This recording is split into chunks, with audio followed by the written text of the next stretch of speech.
Bom, senhores, dando continuidade, então, no bloco passado nós vimos a primeira geração ou dimensão de direitos fundamentais. Vou continuar falando sobre isso daqui a pouco, mas antes vou voltar aqui na ideia de mecanismos para se aplicar o direito constitucional, o movimento constitucionalista, que era um movimento que surgiu, já vimos, século XVII, século XVIII, com um objetivo próprio, né? De alguma forma, limitar o poder do Estado, estipulando uma atividade, um movimento constitucional, na medida que havia necessidade de superar o Estado absolutista. Dentro desses mecanismos, nós vimos, na tela, por favor, os direitos fundamentais. A gente vai ver mais à frente, segundo um autor americano, professor de Harvard, professor Cass Robert Sustein, vai dizer que esses mecanismos seriam 4. Os direitos fundamentais, o controle de constitucionalidade, que nós vamos estudar em momento próprio, mas lembrando, volta para mim, por favor, que o controle de constitucionalidade, em países que ele é aplicado de forma forte, chamado controle forte de constitucionalidade, como o modelo americano, é uma forma de limitar o poder do Estado na medida que o poder judiciário vai invalidar normas originariamente criadas pelo parlamento, pelo poder legislativo. Isso é uma forma de se limitar o poder através da teoria dos freios e contrapesos, em que pese cada poder exercer uma função típica, o judiciário, obviamente, a função judicante, aqui ele vai influenciar diretamente ao declarar a inconstitucionalidade de uma norma, ele influencia diretamente na atividade de um outro poder, que é a atividade legislativa. A gente vai ver mais à frente, inclusive, que isso vai trazer uma crítica forte chamada de dificuldade contramajoritária, porque em determinados modelos em que os juízes não são eleitos, os juízes, o poder judiciário, acabaria por expurgar uma norma criada pelo parlamento este composto por representantes do povo. E surge então uma crítica que nós vamos ver a seguir, um pouquinho mais à frente, que é a ideia de dificuldade contramajoritária nessa ideia de controle externo de um poder sobre o outro, limitando o poder do Estado na perspectiva constitucionalista, do movimento constitucionalista. Terceira hipótese, segundo este autor, seria a ideia de freios e contrapesos, que a gente também já falou em blocos passados, citando aqui o autor Madison.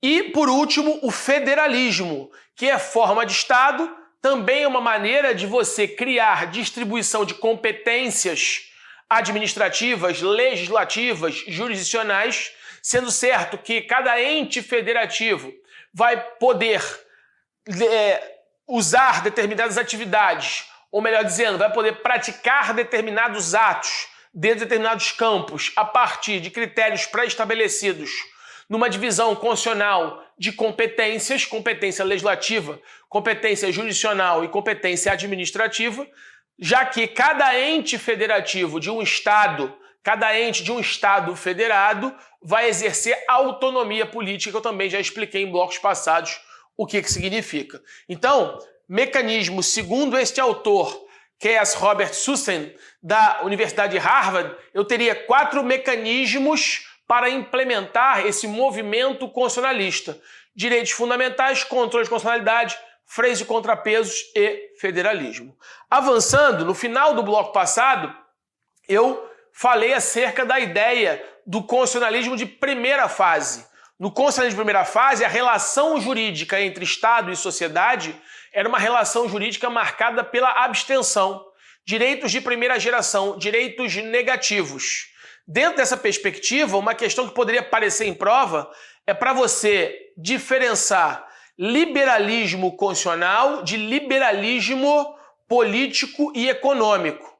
Então, quando eu penso na ideia de liberalismo constitucional, lá na origem dos movimentos burgueses que deram ensejo à primeira fase do constitucionalismo, essa diferença entre liberalismo político e liberalismo econômico não era clara.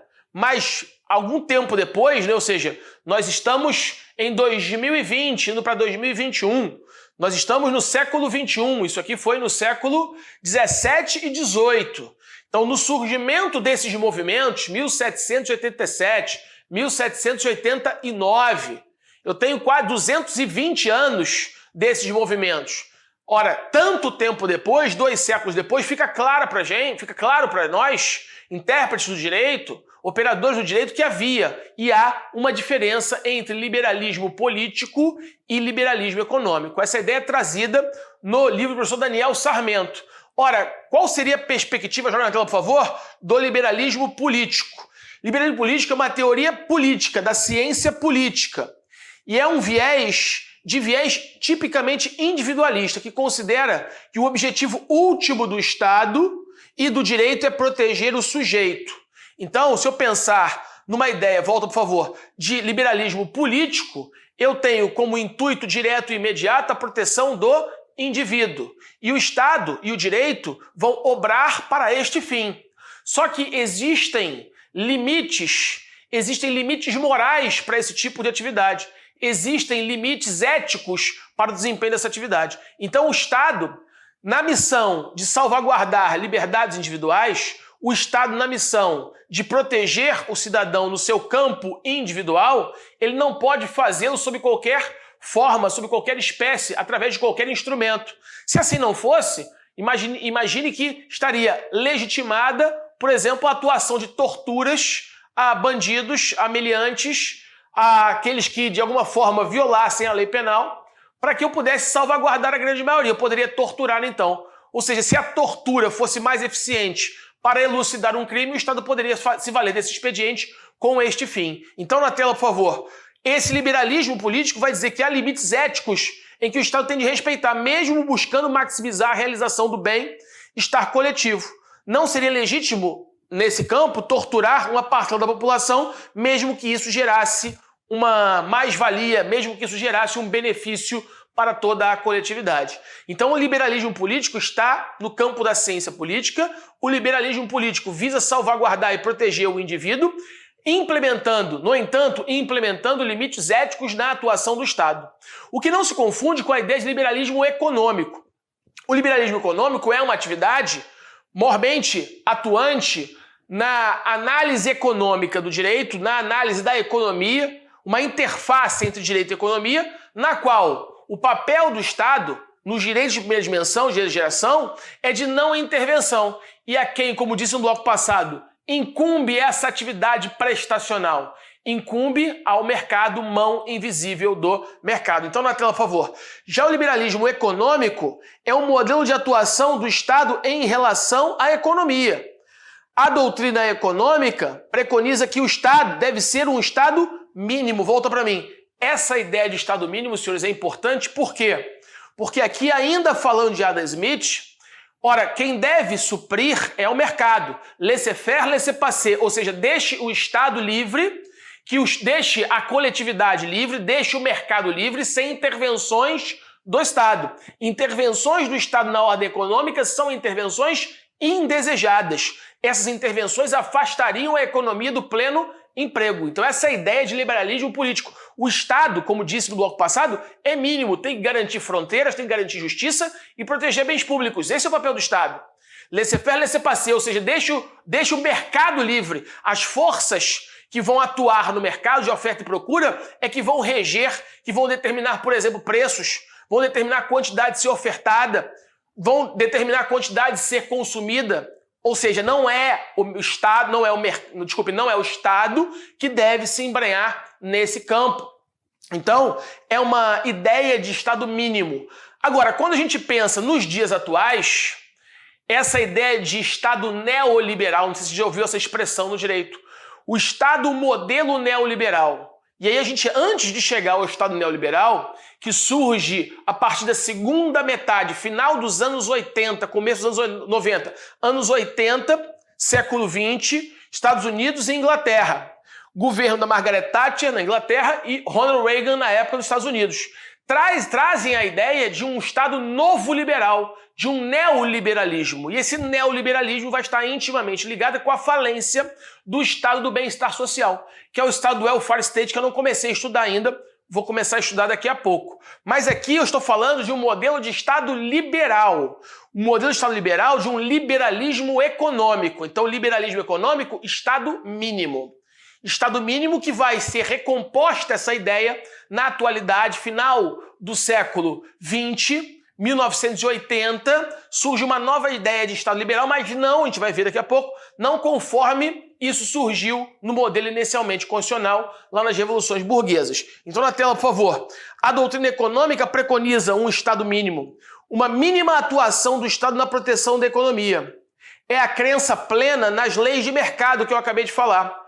Quando o Estado interfere, ele desequilibra a economia. Acabei de dizer que interferências do Estado na economia são interferências indesejadas. Por que indesejadas? Porque afastariam a economia do pleno emprego.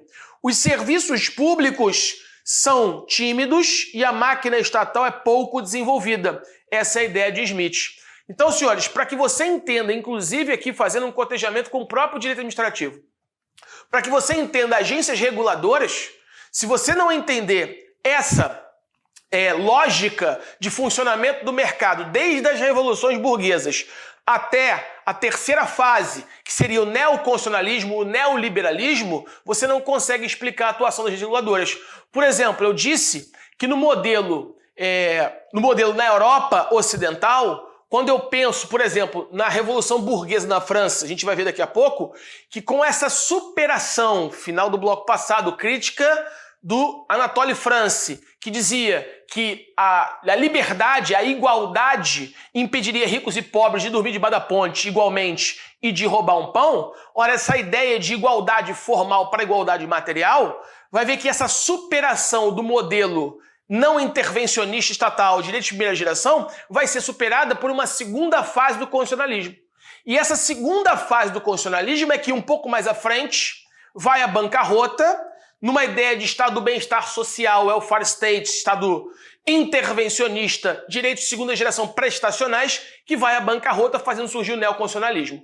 Mas, de alguma maneira, antes de explicar isso, eu vou voltar ao final do bloco passado para a gente avançar, então, para o constitucionalismo social. Então, o que foi este movimento chamado... Agora eu já estou saindo da primeira fase do constitucionalismo, já estou avançando para a segunda fase do constitucionalismo. E quais são os marcos que costumam aparecer em prova dessa transição do constitucionalismo liberal de Smith para o constitucionalismo social de Keynes, John Maynard Keynes, o keynesianismo? A ideia surgiu, senhores, a partir do início do século XX. Como disse lá atrás, quais são os marcos que ele vai colocar em prova? Constituição de Weimar na Alemanha, Constituição Mexicana de 1919 e Revolução Russa de 1917. Então esses são os marcos históricos, os marcos temporais. Revolução Russa em 1917, Constituição de Weimar na Alemanha e Constituição Mexicana de 1919. A Constituição Mexicana de 1919 foi a primeira Constituição que consagrou no seu catálogo de direitos fundamentais os chamados direitos de segunda geração ou direitos de segunda dimensão. E aí dentro também desse termo de dimensões de direito, esse termo foi trazido principalmente para o cenário constitucional, para o cenário jurídico, por Karel Vazak. Karel Vazak foi o primeiro a falar em dimensões de direitos fundamentais. Depois, Norberto Bobbio seguiu esse pensamento e no Brasil, o grande expoente que fala, que trata desse tema é o Bonavides, professor Paulo Bonavides. Ora, e quais seriam então essas dimensões de direitos fundamentais? Primeira dimensão, segunda dimensão e terceira dimensão ou dimensões de direitos fundamentais. Alguns autores de alguns livros vão falar em gerações. Alguns criticam a expressão geração porque a geração teria a ideia de que uma geração, quando sobreviesse à anterior, ela de alguma forma abandonaria tudo aquilo que foi sustentado pela teoria antecedente e por isso preferem alguns autores não falar em gerações, porque gerações traria a ideia de superação e falar em dimensões de direitos fundamentais. Então citamos aqui Karel Vazak, Norberto Bobbio e Paulo Bonavides. Ora, essa primeira geração ou dimensão seriam os direitos à vida, liberdade, igualdade, só que igualdade, lembre-se, igualdade só no campo formal, final do bloco passado. A igualdade material vai entrar na segunda dimensão, na segunda geração. E fazendo o cotejamento com o lema da Revolução Francesa, liberdade, igualdade, fraternidade. Liberdade, direitos de primeira dimensão ou geração. Igualdade, segunda geração ou dimensão. Só que a igualdade na segunda geração ou dimensão é a igualdade material. É a igualdade material. Ora, de que adiantaria, final do bloco passado, dizer que entre mim e você existe uma igualdade formal, uma igualdade perante a lei, porque agora só existe um sistema jurídico de normas, só que materialmente você tem muito mais recursos do que eu. Final do bloco passado. E aí pensa-se agora numa nova relação entre o Estado e a sociedade. Se é verdade que no modelo de constitucionalismo liberal o papel do Estado era se abster na prestação de determinados serviços para satisfazer determinadas demandas da sociedade, da coletividade e do indivíduo, agora, nesse momento, surge a ideia de Smith, ou melhor, desculpe, superada a ideia de Adam Smith, e surge a ideia de um economista inglês, John Maynard Keynes, que vai propor uma nova atuação do Estado. Então, se é verdade que os direitos de primeira geração são direitos negativos porque traz a ideia, como já falei, de que o Estado não vai intervir nas liberdades públicas, então o papel do Estado é se abster, é um Estado chamado de Estado abstencionista. Essa ideia de Estado abstencionista não foi suficientemente eficiente para permitir a implementação de uma igualdade material. Porque o Estado se abstendo, essa diferença entre ricos e pobres, essa diferença entre aqueles que acumularam riqueza através da propriedade dos meios de produção e aqueles que só poderiam vender sua força de trabalho, esse ato, essa diferença, seria praticamente insuperável sem a intervenção de alguém que pudesse diminuir o tamanho dessa diferença. E esse alguém seria o Estado. Não é por outra razão que o Keynes tem uma frase em que o Estado deveria, através de atividades estatais, como por exemplo obras públicas, abrir uma via pública, abrir um buraco numa via pública e depois mandar fechar o buraco naquela via pública. Ora, André, mas não tem sentido nenhum mandar abrir um buraco na via pública através de uma obra pública, depois fechar um buraco. Pense num município qualquer, senhores, aí onde o senhor estiver assistindo esta aula. Imagine que o prefeito do seu município, de uma cidade do interior, mandasse abrir um buraco, mandasse fechar um buraco. Para abrir o buraco, ele ia ter que contratar alguém, fazer um contrato administrativo. Fazer esse contrato administrativo, ele tem que realizar o pagamento. Aquela pessoa jurídica, aquela empresa, aquela pessoa física, ela receberia para abrir o buraco. Depois, o Estado, o município, o ente federativo, pagaria uma outra pessoa ou a mesma pessoa para fechar o buraco. Pensando aqui numa outra pessoa, numa outra empresa, no final das contas, não tem buraco mais, nem aberto nem fechado. Não tem buraco. Status quo ante. Só que o Estado interveio, o Estado injetou recursos públicos na economia. Injetando recursos públicos na economia, o Estado vai fomentar aquele mercado, pelo menos de consumo. Então, quando eu penso, por exemplo, em análise econômica do direito, joga na tela. Quando eu penso, por exemplo, na equação do PIB, o que é o PIB? Produto Interno Bruto. Ora, é a medição de riquezas produzidas por uma nação num período determinado de tempo. Vamos imaginar num período de um ano. Toda aquela nação, aquela sociedade politicamente organizada, ela produziu uma série de bens e consumos. Ela produziu uma série de bens da vida. Ela produziu uma série de bens, serviços, atividades, produziu riqueza. Ora, essa riqueza tem uma valoração econômica. Essa valoração econômica é medida através do PIB, Produto Interno Bruto. E lá em economia a gente estuda a chamada equação reduzida do PIB. A equação reduzida do PIB, na tela, é formada pelo consumo, mais investimentos, mais gastos governamentais, mais balança comercial. A balança comercial é atingida pelo valor das exportações menos as importações, ok? Isso aqui vai dar um valor, se as exportações forem maiores que as exportações, esse valor vai ser positivo. Se as importações forem maiores que as exportações, o valor vai dar negativo. Mas isso aqui vai entrar na equação do PIB. Então, o número de riquezas que é produzida por uma sociedade em um determinado período de tempo é medido por uma equação do PIB. E nessa equação do PIB, como você pode ver, eu tenho o consumo das famílias, o investimento e os gastos governamentais.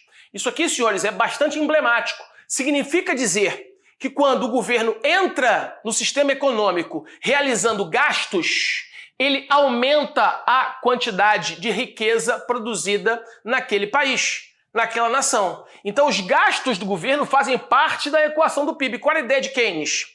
Se o governo entra despendendo recursos, ele vai aumentar a riqueza daquela nação. E aumentando a riqueza daquela nação, obviamente, numa distribuição de renda, pensando a mais equitativa possível, isso vai diminuir a distância entre os detentores do meio de produção e aqueles que só poderiam vender sua força de trabalho.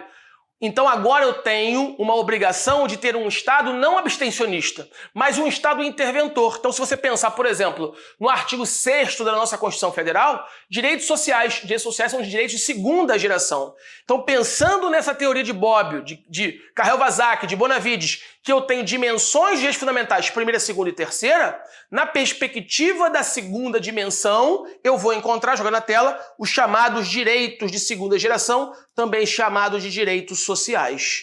Direitos sociais, se você quiser saber qual é o catálogo de direitos sociais, pelo menos na nossa Constituição de 88, basta que você abra lá o artigo 6º.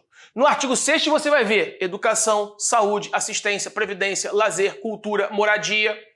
Direitos de segunda geração. São chamados na literatura, joga na tela, de direitos prestacionais. Prestacionais. Qual é a ideia aqui, senhores? Por que os direitos de primeira geração são chamados de direitos abstencionistas e os de segunda geração são chamados de prestacionais? Ora, de onde é que vem essa nomenclatura? É uma coincidência? Não. Vem da relação que se intertém entre o Estado e a coletividade. Entre o Estado e a nação, e o conjunto de pessoas politicamente organizadas. Qual é o papel do Estado? Não intervir na economia. Liberalismo político, liberalismo econômico. Duas ideias que lá atrás não se diferenciavam, na atualidade se diferenciam. Mas sabemos que isso faz com que essa diferença acabe ficando grande e eu não garanta a igualdade material, em que pese ter garantido a igualdade formal. Para que eu então aproxime essas realidades, salvaguardando também a igualdade material, a relação jurídica entre o Estado e a coletividade deve ser alterada. Deve ser alterada não por uma política smithiana, porque a política smithiana era de abstenção estatal. Intervenções do Estado na economia são indesejadas, afasta a economia de pleno emprego. Só que isso gerou crises. Crise do petróleo, primeira crise do petróleo, por exemplo, primeira metade do século XX. Ora, quebra da Bolsa Americana, 1929, o New Deal. Então o Estado, ainda que numa perspectiva liberal, percebeu que as mais variadas demandas, as mais variadas necessidades do indivíduo não estavam sendo satisfeitas. O mercado, que partiria-se de uma ideia de uma economia de pleno emprego, satisfazendo o maior número de pessoas possíveis, isso foi desmentido por uma realidade fática, pelo pragmatismo. Então o papel do Estado agora seria um papel de intervir. Ora, para diminuir essa distância, surge então o direito de segunda geração, Estado prestacional.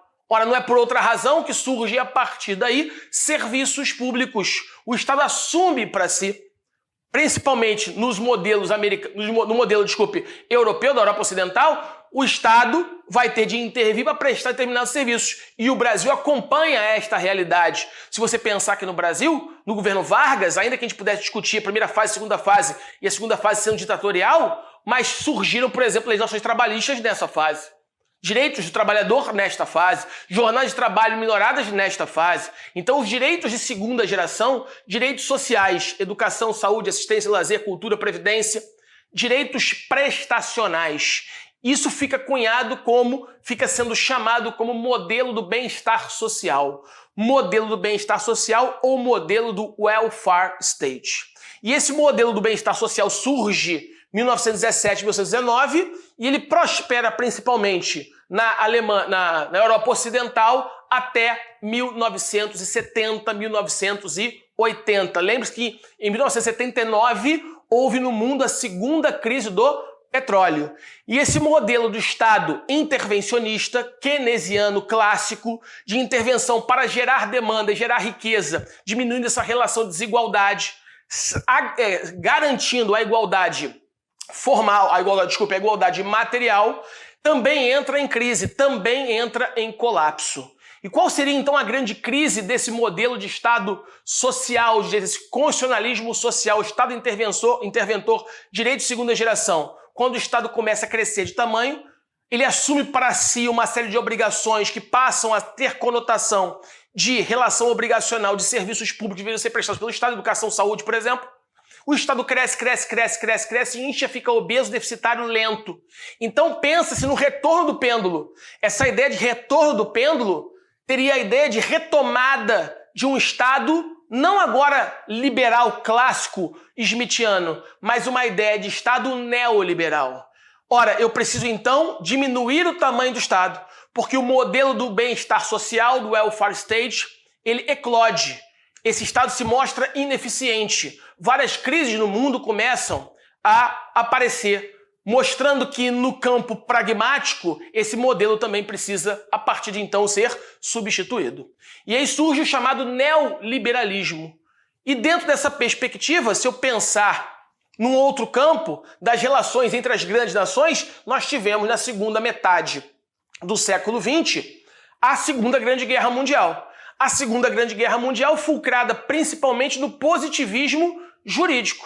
Positivismo jurídico esse que legitimou todas as atrocidades da Segunda Guerra Mundial. Então, no campo filosófico, no campo hermenêutico, no campo jurídico, passa-se a pensar em um novo modelo também. Modelo este não mais sustentado pelo positivismo jurídico. Positivismo jurídico esse é a interpretação do direito que se dava através de uma subsunção diretamente do fato à norma jurídica. Ou seja, há uma hipótese de incidência, há um acontecimento da vida, um fato que se amolda à hipótese de incidência, levando-se então o juiz a interpretar aquele fato diretamente conforme estaria descrito na hipótese de incidência normativamente prevista. O juiz seria, nesse momento, apenas a boca fria da lei. O juiz seria o revelador do direito. Ele não interpretaria, ele não criaria, a jurisprudência não seria nessa ideia normogênica dentro, por exemplo, de uma perspectiva kelseniana, de Kelsen. Ora, a partir de então, percebendo-se essas atrocidades da Segunda Guerra, pensa-se num novo modelo, não só um novo modelo no campo econômico, mas um novo modelo também no campo jurídico. E no campo jurídico, da filosofia do direito, vai se pensar na substituição do positivismo jurídico pelo pós-positivismo jurídico. Muito bem. E dentro do pós-positivismo, esse pós-positivismo está, obviamente, a serviço de um modelo organizacional que é o neoconstitucionalismo. Então, no constitucionalismo, em termos de filosofia do direito, nós trabalharíamos com o positivismo jurídico. No neoconstitucionalismo, em termos de filosofia jurídica, eu trabalharia com a ideia do pós-positivismo jurídico. Então, positivismo jurídico servindo ao constitucionalismo. O pós-positivismo servindo ao neoconstitucionalismo. E no campo econômico, liberalismo de Adam Smith, política keynesiana de John Maynard Keynes. Então aqui eu estou trabalhando, na verdade, em três frentes. Numa frente política, numa frente jurídica filosófica e numa frente econômica. São aspectos que não podem ser estudados distintamente, precisam ser estudados conjuntamente. Então, só para a gente fechar essa primeira aula, vamos aqui examinar o que seria então esse constitucionalismo social. Deixa eu procurar aqui o slide para a gente fechar. É só para mostrar, porque eu já falei o que está no slide. Está na tela. Constitucionalismo social. Com o final do século XIX, início do século XX, começam a surgir críticas ao constitucionalismo liberal capitalista. Liberal capitalista de quem, senhores? De Adam Smith, como nós falamos ao longo desses blocos, que se desenvolveu em função do contexto possibilitado pela Constituição das liberdades. Então, o papel do Estado era abstencionista, garantir liberdades individuais, sobretudo as socialistas, que dão margem a se pensar em uma nova ótica constitucional, que protegesse não mais o homem do Estado, mas protegesse o homem de outro homem. Qual é a ideia aqui de proteger o homem de outro homem? É a ideia que eu anteriormente suscitei de que o detentor do meio de produção vai acumular riqueza. Haverá igualdade? Sim, só no campo formal, mas não há igualdade no campo material. Igualdade entre quem? Entre dois homens. Por isso, proteger o homem não do Estado. Isso foi no Conselho de primeira fase, mas agora proteger o homem de um outro homem. Tal fenômeno na tela tem seu ápice na década de 20, século 20, na grande crise em que fica muito clara a necessidade de intervenção do Estado e a falácia do Estado mínimo, surgindo o constitucionalismo chamado de social. Tem marcos na Constituição mexicana, 1917, falei, Constituição de Weimar na Alemanha, 1919, e no Brasil na Constituição já era Vargas, de 1934. Surgem então aqui os chamados direitos de segunda geração, direitos de segunda dimensão. Tudo bem? Tranquilo? Então, nessa primeira aula, senhores, nós estudamos o movimento constitucionalista.